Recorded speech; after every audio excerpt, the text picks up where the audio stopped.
October 12th, 2004, in Phoenix, Arizona. At around 7:45 p.m., local resident Jeff Woolwine has set up a camera to film the night sky when he captures something out of this world. His video shows a bright white oblong-shaped light hovering in the sky. Eventually, the light begins to blink, and then remarkably, it appears to slowly split apart, transforming from one single object into two separate entities. Shortly after they break apart, the two lights gradually disappear, one after the other. It's amazing, you know, because you're out there and you're watching, and these things just magically appear in the sky. There's no airplanes dropping these things out. There's no explanation on why these things are here. Jeff says this is exactly what he's spent years looking for. I've been seeing these Phoenix lights ever since I was a kid. And, you know, it really made me go on a quest to find out what is really going on here in our Phoenix skies. So since this is Phoenix, the big question is Jeff's footage related to the most well-known UFO sightings here ever? It turns out Phoenix Lights is actually a bit of a misnomer. The first sightings in 1997 occurred earlier that night near Henderson, Nevada, nearly 300 miles from Phoenix.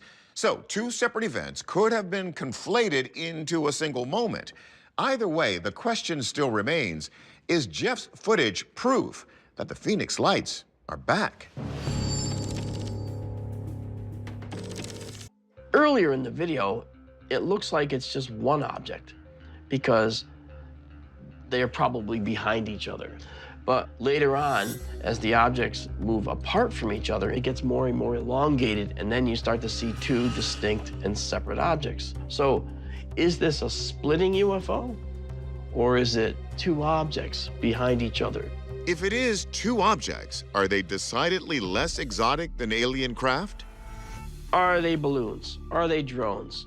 Are they aircraft? Well, this was 2004. It's not very likely that they were drones, unless it was some kind of military drone. The main type of unmanned military aircraft in use in 2004 was the remotely operated Predator drone. It's the size and shape of a small airplane, which also doesn't explain how the lights on it could split like we see in this video. So does that mean we need to call this a UFO after all? D'Antonio has his doubts. This was probably a launch of two sky lanterns. A sky lantern is a miniature hot air balloon made out of oiled paper and a wire frame with an opening at the bottom for a candle or other small source of fire. The giveaway is that they vanish.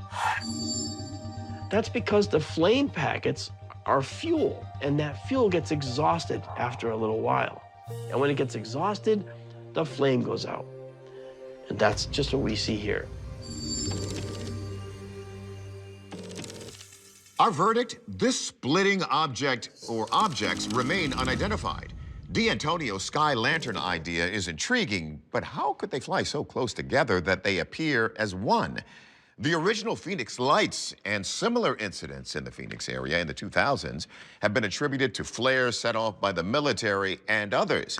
Yet there are still those who are skeptical of these down-to-earth explanations.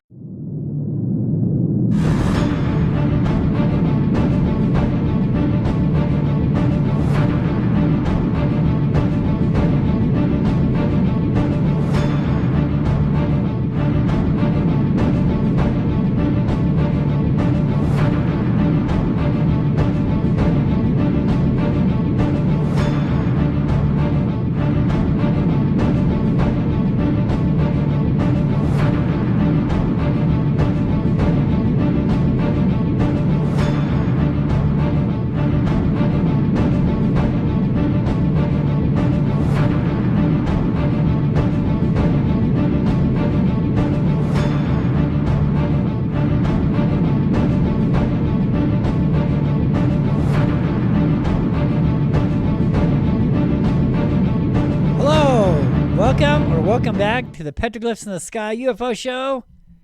How's everyone doing tonight? So glad you guys are here with us. My name is Jeff Woolwine, and we have a great show in store for you tonight. Boy, I tell you what, it's already March of 2026.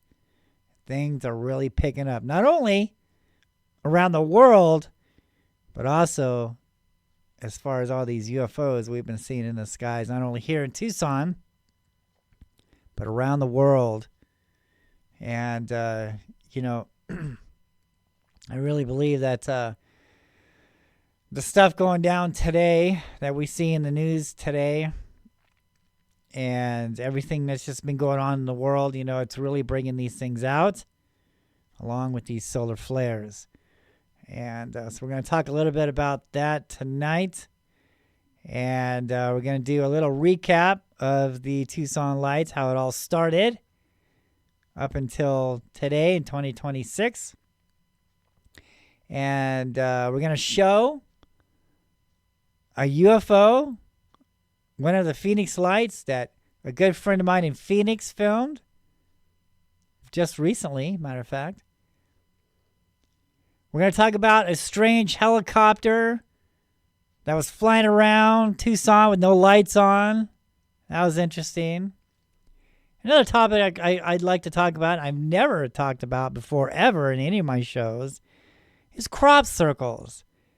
Does these orbs have something to do with the crop circles? We're going to examine that tonight. Okay, let's get started. So, I'm going to give out some shout outs to Bookman's on Speedway here in Tucson, Arizona. They are currently selling my book, How I Tracked UFOs Around Tucson. You can pick up a copy there. And if they're sold out, make sure that you tell the manager, his name is Jeremy, to restock that stuff, man. You want to get the book? You want to find out what's going on in here in Tucson? Not only Tucson, but around the world, because you know what? The maps and diagrams and the pattern that I talk about in my latest book, How I Tracked UFOs Around Tucson, it just doesn't work here for Tucson. It works in other parts of the world also. Okay? It's the same pattern. If you're seeing UFO lights where you are, then this book will help you on finding where they're at, because it's the same pattern. It's the same locations. If they're in the west now, here in Tucson, they're going to be in the west over there in your city as well. If they're in the east, they're going to be in your city as well in the east also. It's not just here in Tucson. This book explains on how you too can see these lights where you're living at, if the conditions are right, if the energy is working there or not. If these light orbs is attracted to these mountains, to these power sources, to these fault lines in your area, then this book will help you understand what's going on, because it's the same stuff, man. It'll explain on what's happening today. It'll explain on how you two can track them also, and find out the history about these things. The Tucson Lights, How I Tracked UFOs Around Tucson. Get your copies today. Find it at Amazon. Search my name, Jeff Woolwine. All my books come up. And from there, you can find out on how you too can see these UFOs, these orbs too.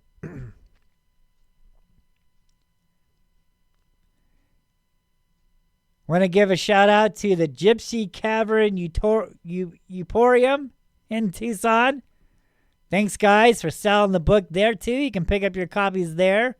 It's an awesome antique show. You should like go check it out. It's a wonderful antique store. The Gypsy Cavern Emporium. There you go. That's kind of a tongue twister, isn't it? Great show, great people. Go check that out. Check that store out. It's wonderful.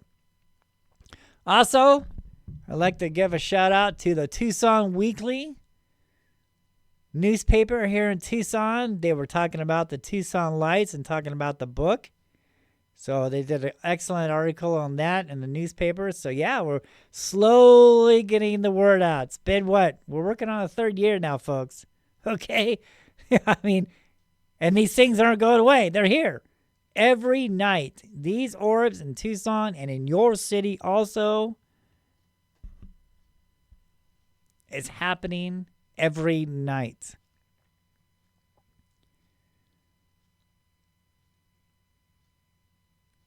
So yeah, it's something. It's something. Something. We are being visited by something. Whether you believe in UFOs or not,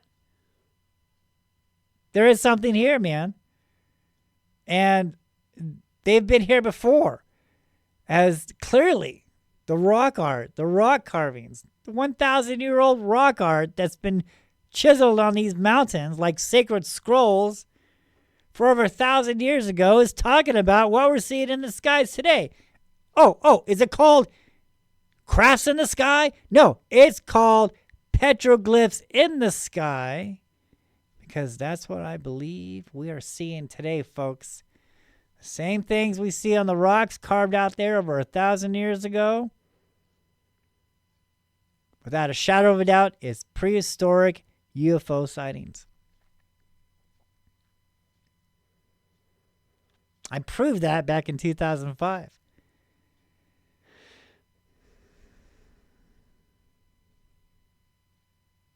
Serious stuff, folks. This is going on. It's real. It's not sci-fi. It's not...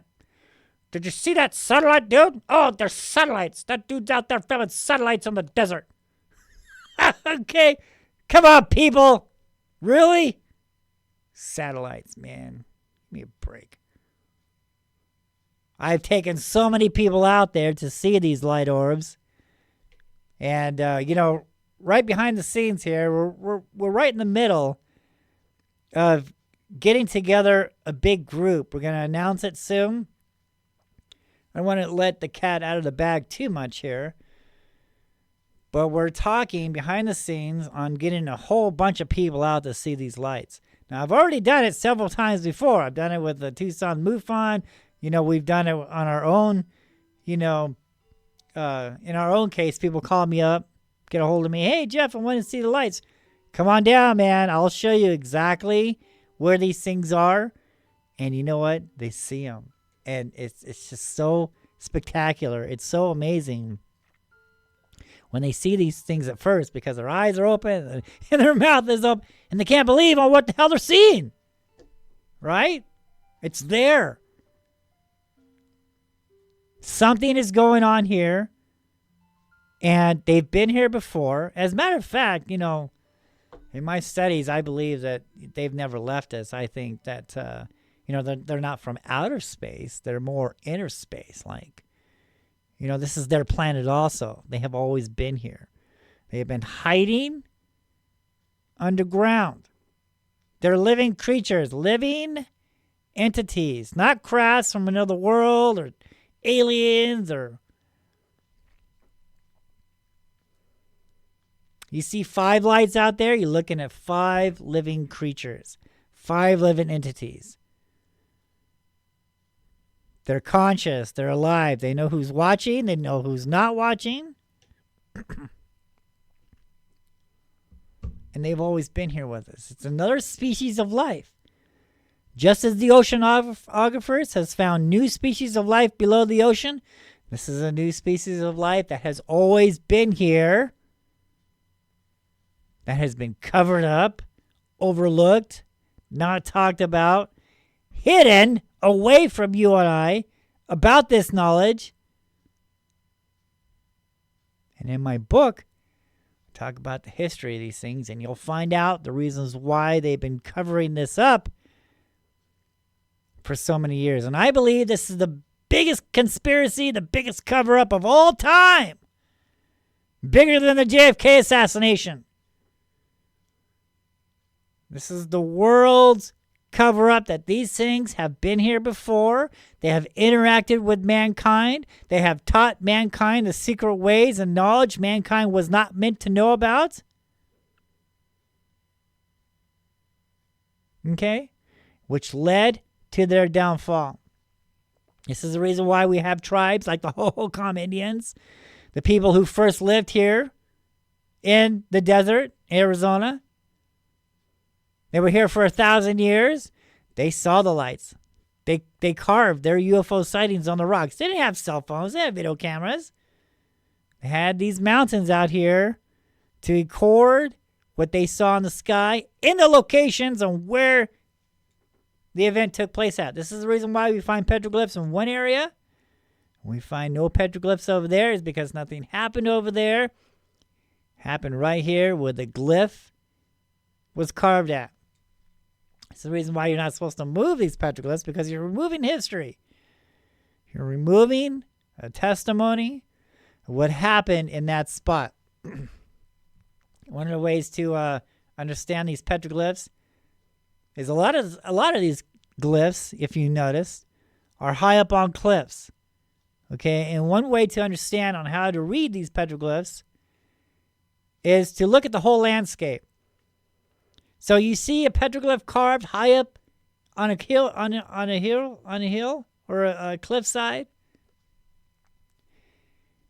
You have to look up to see it. The artist is telling you he wants us to look up in the sky because he's telling you, I saw this in the sky. So what better way to get the point across is to carve it in the sky. And that's what he did. He climbed high up there, man. He's like, dude, I saw this thing in the sky. I'm going to carve it there in the sky for my generation and your generation to look up and see these things in the sky too. He's telling you, man. He's telling you what to look for. This is it. And some of these other petroglyphs are telling you when these things are going to visit these holy places, when they're not. It's a pattern. We're going to talk a little bit about that today with the Tucson lights pattern. Okay, I could talk forever about this, and let's just get on with the show. Okay, so what are we doing here? That's the first thing we're doing here. We are talking about Doug Weatherby's sighting in Phoenix, Arizona. Look at this. Look at this, guys. So Doug's a good friend of mine, and I've taken him up on South Mountain a few times, and there was this one time when we were standing at a petroglyph of a stick figure guy looking up at things in the sky, and lo and behold, we happened to notice, we looked up, and there was like 7 or 8 orbs in the sky right above our heads, right there in South Mountain in Phoenix, Arizona. Not only over our heads, but the petroglyphs depicting the exact same things that we were seeing that day. That's pretty magical. As a matter of fact, I will be taking a trip back to Phoenix this month to do another filming of a petroglyph panel that ancient aliens would love to get their hands on, okay? But I've already put the photograph in the Tucson Lights book, and I've already put it in some of my other books. And but now we're going to go up there and we're going to do a better video of this petroglyph panel, because there's a lot there. We're talking UFO sightings, prehistoric UFO sightings, and we're talking about evidence of giants. There's a lot going on in this panel, and I'm going to be going there. I'm going back to Phoenix to film this on South Mountain for my next show. So get ready for that. Okay, Doug. He's over there in Tiffany. Oh, play the video. Here we go. At first, I thought maybe that, they were thinking, oh, it's a Chinese lantern. No, it's a satellite. A satellite, guys, come on. Just out there filming satellites in the desert. No, man, these things are real, dude. Come on now. If you really thought these things were satellites, come on. Look at this thing. Look. Let's examine this thing. Look at that. Is that crazy or what?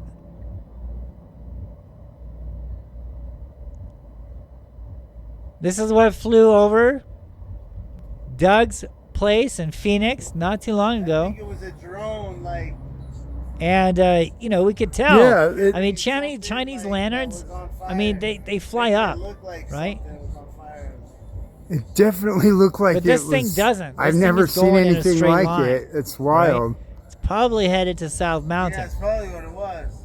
Because that's but the usually source. That's drones the will source. blink like air. You know how airplanes, the blinkers. Look at that thing. And you can tell that this thing isn't on fire, right? It's pulsating with light energy. Great job, Doug. Great job filming it. You're awesome, brother. Keep up the good work. And, you know, a lot of people are like, you know, when they see something they've never seen in the sky before, you know, they just don't think about recording it because they're seeing it in the sky and they're like, oh my God, what is it? You know, your brain doesn't register when you see these things in the sky. It, you know, you're like, dude, and you're not thinking about recording it. You're just thinking about, dude, what in the hell is going on, right? I was like that too, man, you know, but now, you know, you got to jump on that camera because it's a lot of sightings, man, you know, especially the good ones, you'll never see again. So I want to make sure that you know, when you see something, you know, that's weird, film it and we'll straighten it out later. Okay, we'll figure out what it is later. If it's a bird, fine. If it's a balloon, fine. If it's a satellite, fine. We'll figure that out. But in the meantime, you want to film, dude, get that camera out, boom, film that sucker, yo. And that's exactly what Doug did. He wasn't hesitant. He saw something that wasn't natural, and he jumped on it, and he grabbed that camera. Good job, Doug. You're awesome, brother.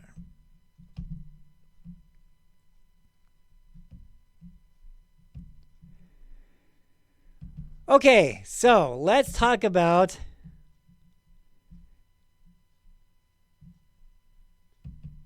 this black helicopter. Let's go ahead and show this real quick. So I heard this helicopter, right? I heard it. I didn't see it. But it was loud, and it was right there in front of the mountain, right there in front of the Catalinas. It was going over the city. I'm like, dude, it was so loud, but this is at nighttime, and I could not see it. I could hear it.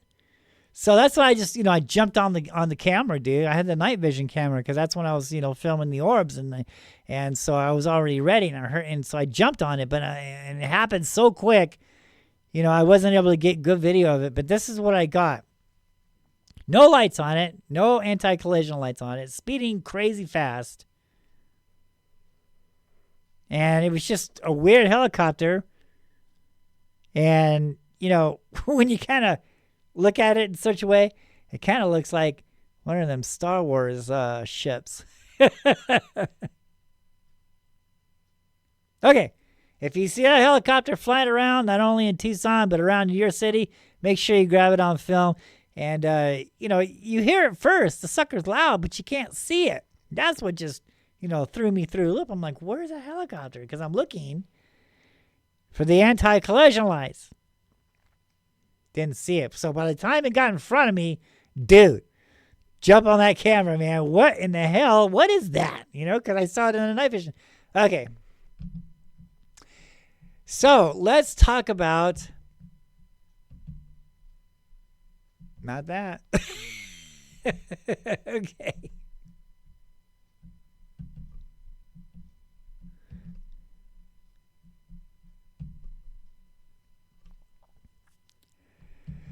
All right, let's talk about the Tucson lights. Let's give a little recap real quick.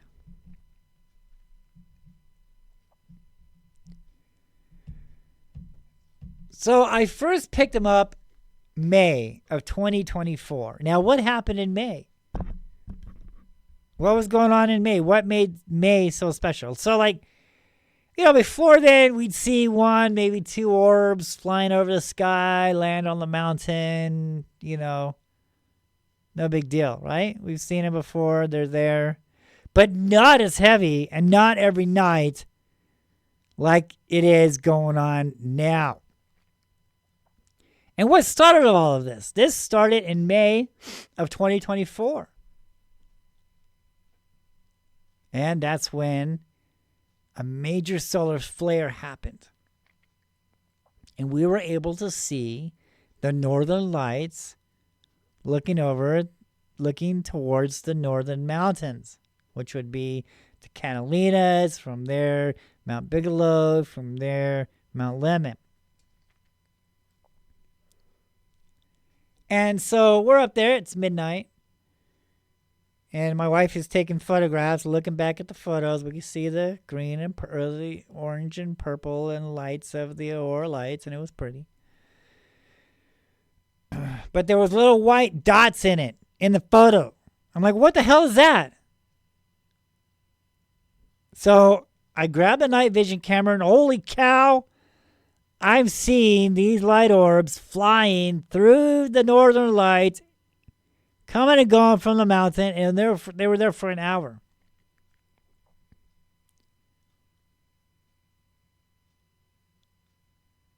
And I was like, damn, that was really crazy cool. I really wasn't expecting them to see it, them to still be out there. I figured that they were going to be gone. That was going to be just like this one-time thing. No, man, they haven't left since, okay? They haven't left since May, all right? And then that first year I'm watching them, they're migrating east, right? They're flying in from the west, and they're going east. Some crisscross, but they're staying in that pattern from west to east. Now, why is that? Why are they going west to east?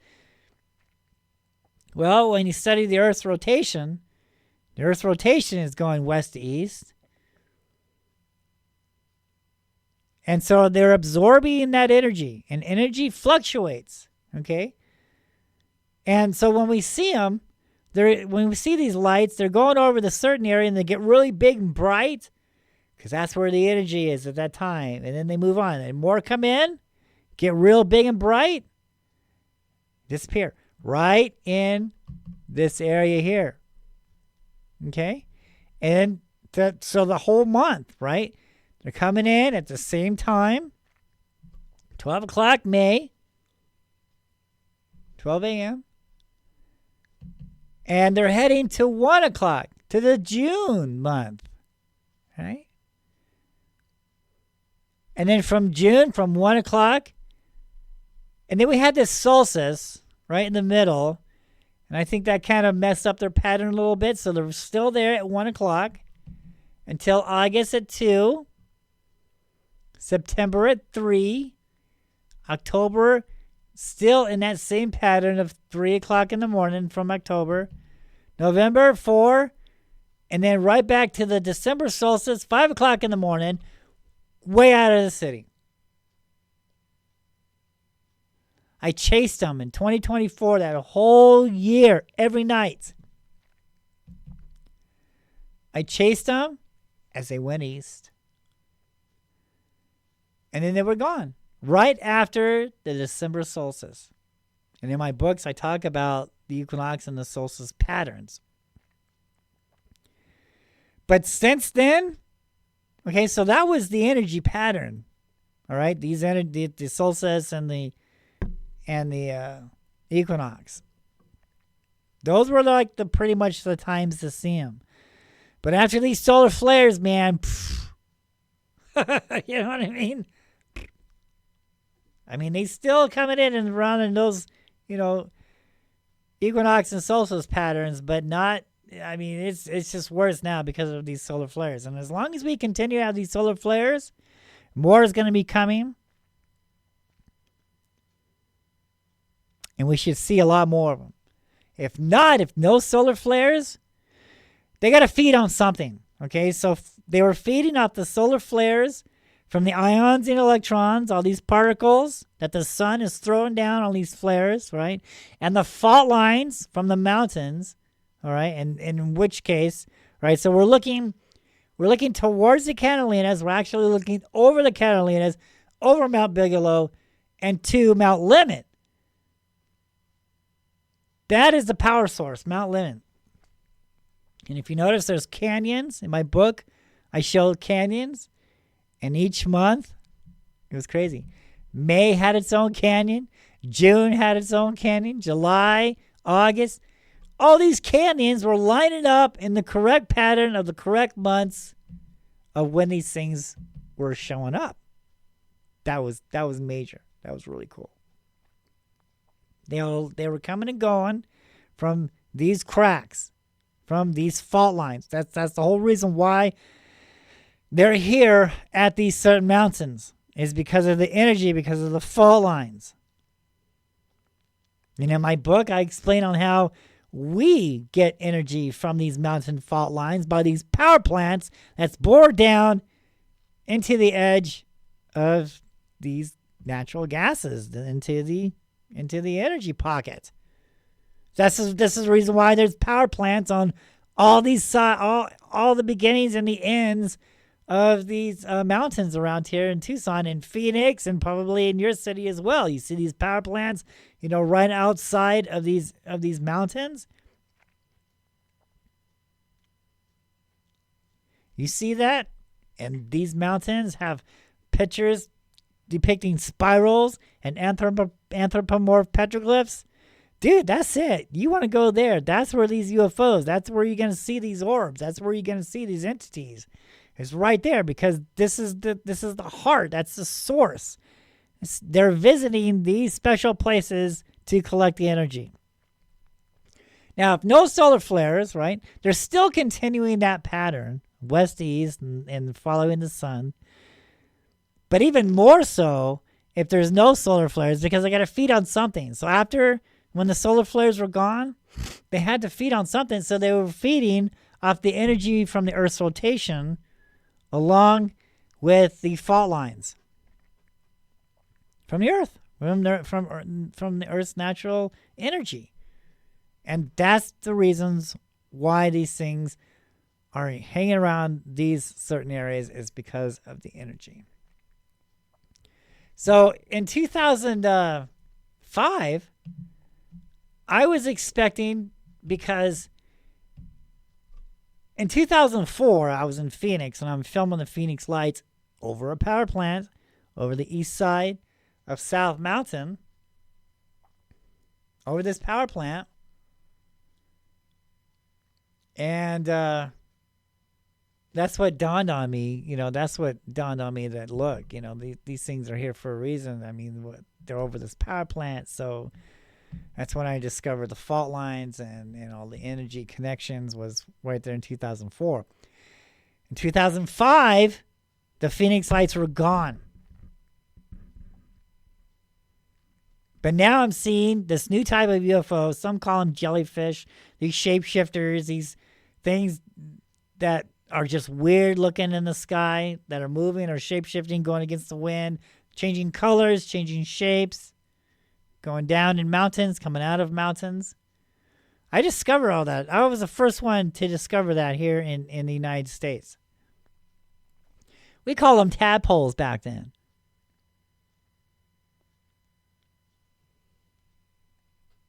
Some call them jellyfish. I had to wait over 20 years for people to start seeing this.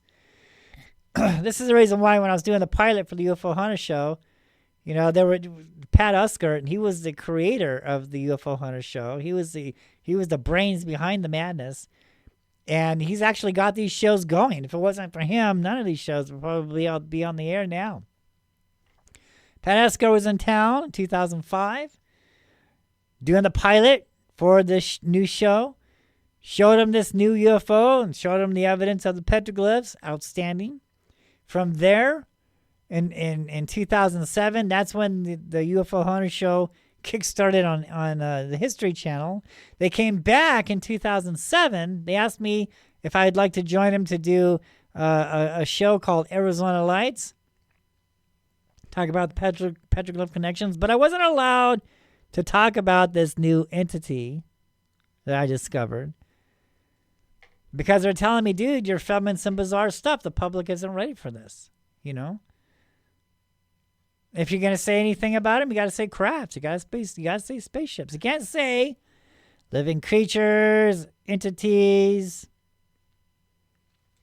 they're alive. You have to say crafts, man. Public isn't ready for this. I had to wait over 20 years. Now, this government, seeing this jellyfish flying across the sky, we've all seen that video now. And now, see, over the years, I was getting reports. Dude, I saw a flying snake in the sky. Dude, I saw this shapeshifter in the sky. It wasn't a balloon. It was alive, So I'm getting reports all these years. For 20 years, I'm getting reports. And then all of a sudden, boom, oh, the military, they see a strange thing in the sky. Oh, and they call it a jellyfish. Well, dude, who contacts me? Pat Uskert. I'm like, dude, did I tell you? Wasn't I talking about this stuff in 2005? Didn't I connect the petroglyphs to this new type of UFO in 2005? Well, I know, Jeff, but the public wasn't ready. Yeah, I understand. I get it. But yeah, I am the founder of this new type of UFO, this new entity, if you will. I discovered that in 2005, and I connected it to the rock art. These anthropomorphs. This is what the Native Americans like to, or the archaeologists, they call them anthropomorph, shape-shifting in the sky. So I was thinking in 2025 that we were going to see these new jellyfish UFOs. So I was excited. Dude, I'm living right by the mountain again. I'm going to see some great stuff. I'm ready. That didn't happen. What happened? The orbs came back, this time on the east side of the Catalinas at 6 o'clock.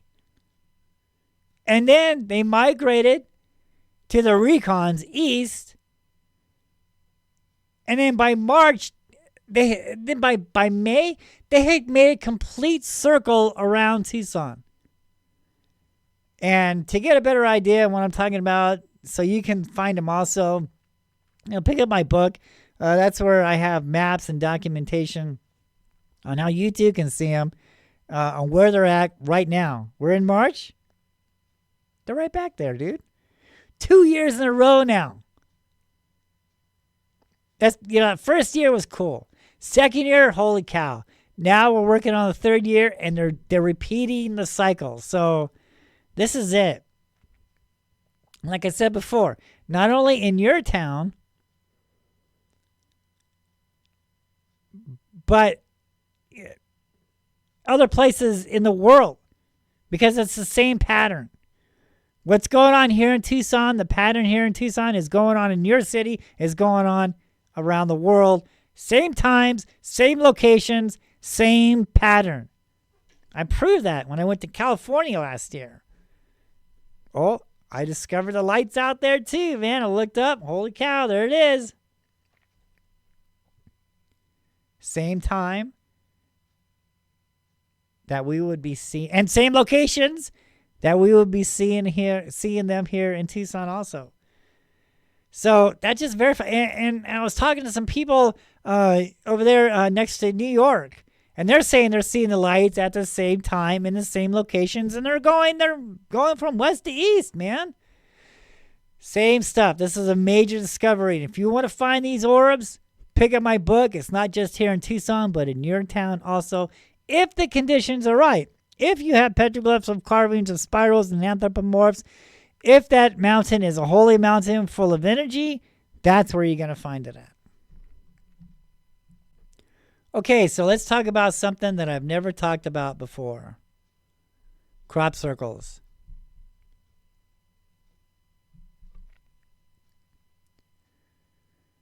Isn't it funny how these crop circles resemble these orbs that we're seeing in the skies today? I find this very fascinating. The same formations, the same patterns, the same orbs that we're seeing in these crop circles, we're seeing them here in the skies, not only in Tucson, but probably in your area also. So I recently saw a documentary on crop circles, and one thing that I thought was really interesting is when they started to plow over the crops to try to delete the crop circle, it wasn't going away. You could still see these things. You could still see the crop circle after they come in and remove the crops. It's like energy. Energy has created this crop circle. and it's leaving its trace. It's burning the landscape. So now we're going to examine what looks to be orbs making a crop circle. Now, this was filmed by crop circle researchers who noticed a pattern that this one particular crop area was always getting the circles at. So they set up these cameras to see what was actually making these crop circles. Was it man? Was it something natural? Was it supernatural, or was it UFOs? What exactly was this? And this is what they caught. Let's go ahead and roll this film. And here we can see what looks to be orbs, and they're making, appears to be a circle within the crop. Is this real? Is it CGI? I don't know, but if it is real, it's very compelling. This would be the proof positive that this is how these crop circles are being made, is these orbs, these light orbs.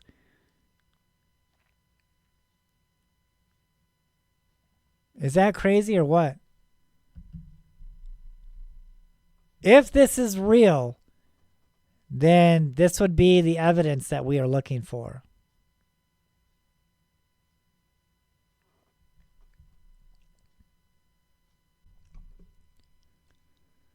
And what about these petroglyphs that we're finding? Not only here in Tucson, here's a picture of a petroglyph that's over there at Picture Rocks, at the West Mountains, exactly in the place that these orbs visit. And we find other petroglyphs of carvings of orbs around the world.